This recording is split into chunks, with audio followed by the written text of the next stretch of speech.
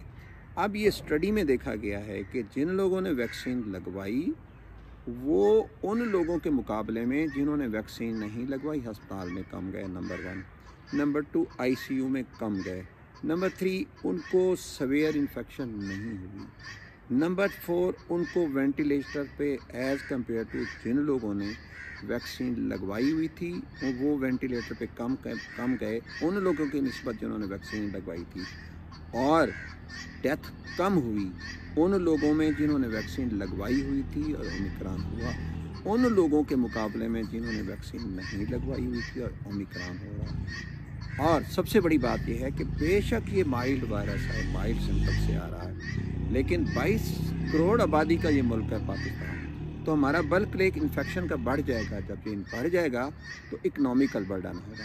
تو اب آخری بات یہ ہے کہ ہم احتیاط کیا کریں۔ پہلی احتیاط نمبر 1 ویکسین لگنا، لیکٹیٹنگ مدر ہیں، پریگننٹ مدر ہیں یا جنہوں نے وہ کیا وہ ویکسین لگوائیں، نمبر 1۔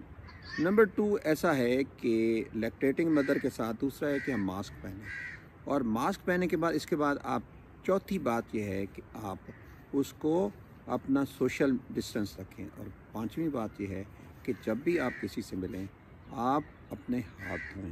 یہ وہ احتیاطی تدابیر، اور آج کل یہ جو موسم سرما ہے اس میں انفلوئنزا بھی ہو سکتا ہے اور یہ اوور لیپ بھی ہو سکتے ہیں، تو ہم ان احتیاط کو اپناتے ہوئے کرونا سے محفوظ رہ سکتے ہیں۔